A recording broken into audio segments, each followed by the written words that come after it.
Après avoir quitté Saint-Croix, nous avons redescendu la vallée de Marienfluss afin de remonter jusqu'à Hartmann Junction.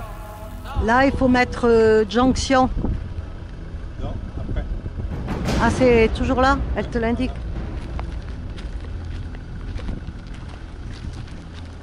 Pour réaliser ce trip dans le nord-ouest de la Namibie, il est indispensable d'avoir un GPS et de préférence avec les données de la carte Trek 4x4 Africa.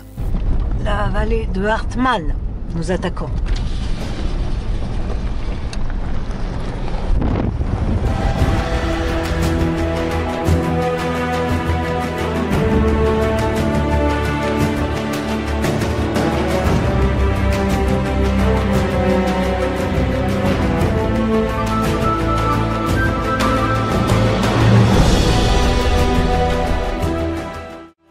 Nous dépassons Hartmann Junction de quelques kilomètres avec l'intention de rejoindre la piste qui se situe le plus à l'ouest, celle qui longe la côte des Squelettes. C'est impossible car vous devez être accompagné soit d'un guide ou passer par un tour opérateur.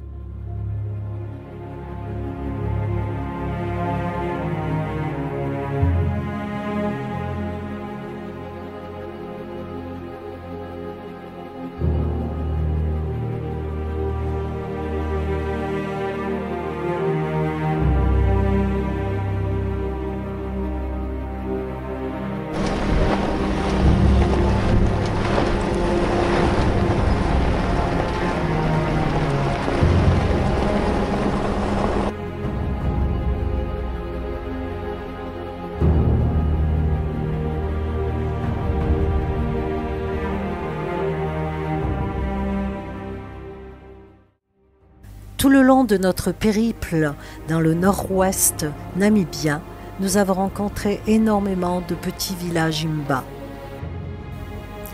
Ces villages sont éphémères puisque c'est un peuple nomade et pastoral. Ici, au cœur de leur territoire, les Imba nous paraissent beaucoup plus authentiques et surtout préservés du tourisme de masse et du voyeurisme que l'on rencontre dans le Damaraland, à Epupafals ou à Opuvo. Nous sommes restés discrets et respectueux vis-à-vis de ces populations. C'est la raison pour laquelle nous avons très peu de photos et aucune photo n'a été monnayée.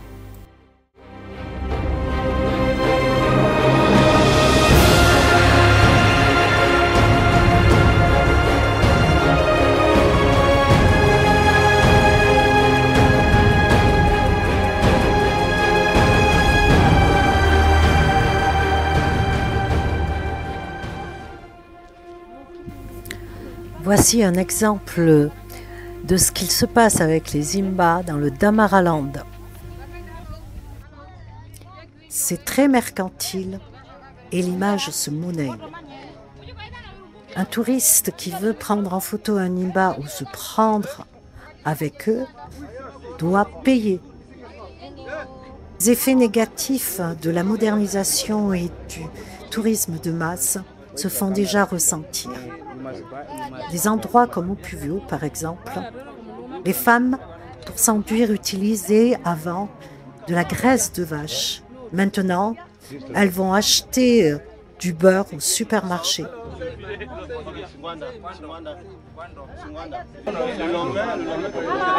Non, là, madame. Non, regarde. Non, juste là, non, filme. Non, speak English. Non, parce qu'ils veulent que je paye parce que je filme. Qu'est-ce qu'ils racontent? Ils veulent que je paye parce que je filme. Arrête. Ne filme pas.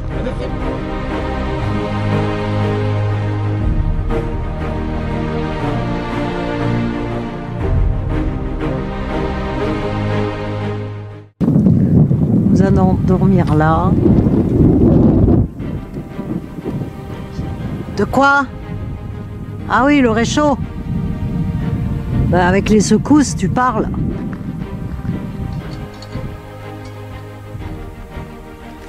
Alors c'est grandiose. Là, Nous sommes seuls au monde.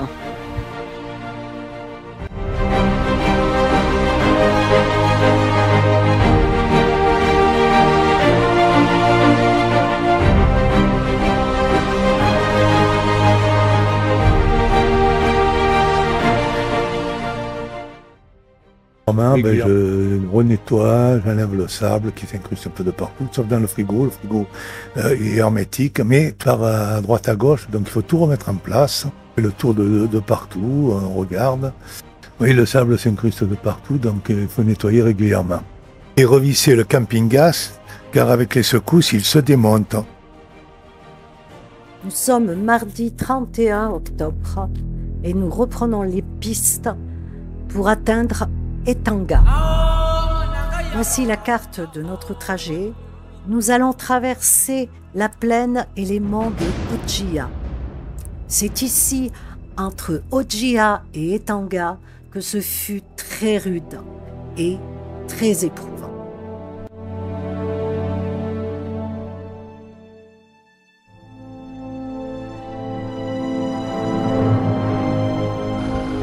Voilà. Nous allons monter par là, là-haut. Nous allons faire les dunes maintenant. On aura tout fait, hein.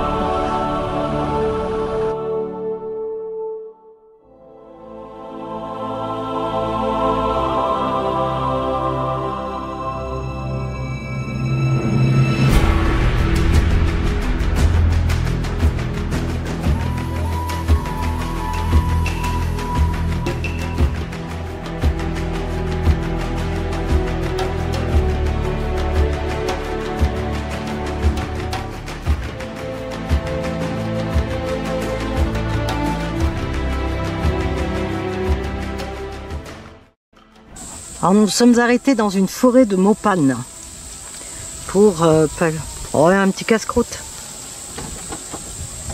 C'est non loin de cette forêt que des enfants Imba sont venus à notre rencontre.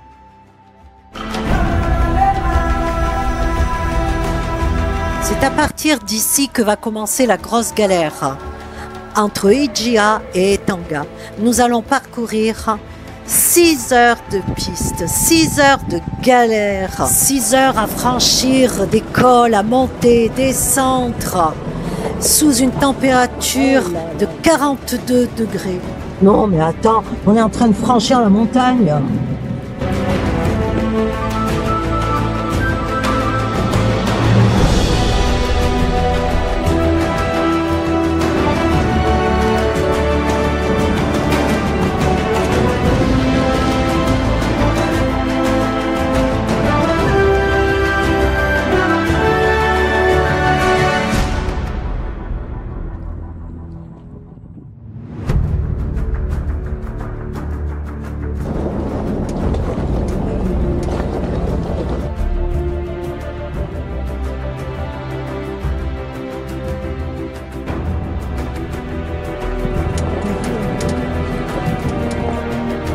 Et voilà, hein, ce qu'il faut franchir. Ça fait des jours que ça dure.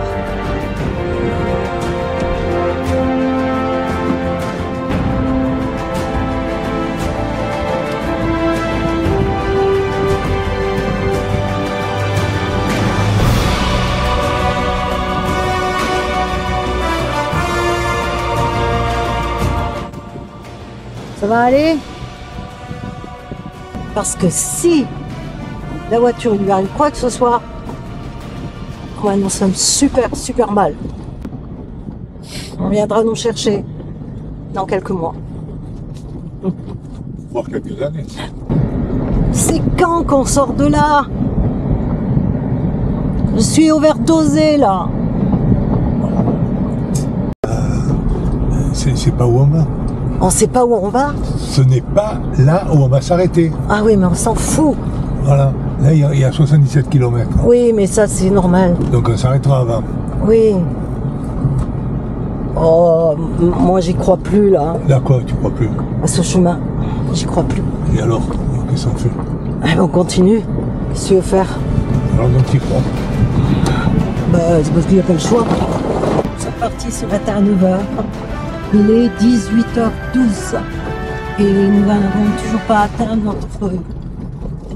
notre destination. Combien il y a de kilomètres? 3 kilomètres. Il reste 3 kilomètres. Mais c'est pas gagné. Des cailloux, des ornières, à ne plus en... Ah, mon Dieu, à ne pas en finir. On va mourir. Toute la journée comme ça. Oh, oh, oh, oh, oh, oh, oh.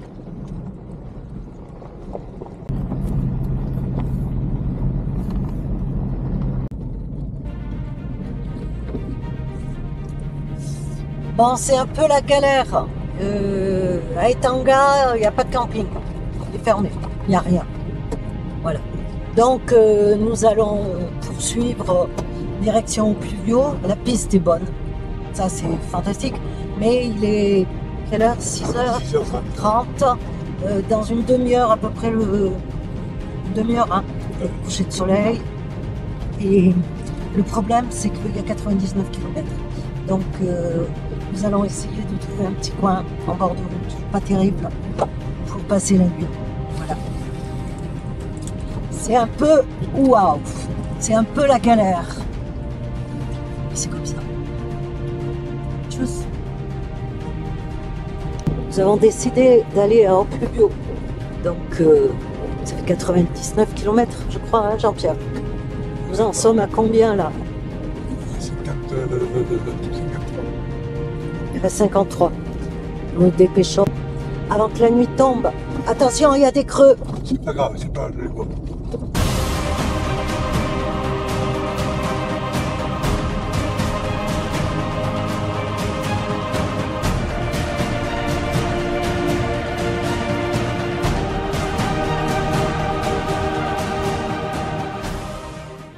Quelques conseils concernant le périple dans l'extrême nord-ouest namibien.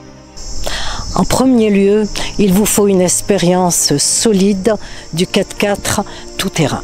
C'est-à-dire que vous n'aurez pas que du sable profond, vous allez avoir énormément de cailloux, de rochers, de sable profond. Oui, il faut vraiment une expérience 4x4 chevronnée.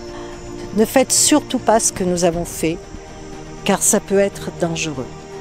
Nous étions que tous les deux, tout seuls, mais nous vous conseillons de partir à 2 voitures. Nous avons rencontré des Imba fabuleux. Nous avons découvert des paysages grandioses, merveilleux. C'était... Je ne trouve pas de mots pour exprimer ce que nous avons vécu, tellement ça a été très fort. Maintenant, le conseil que l'on peut vous donner, c'est vraiment de prendre un guide. À bientôt!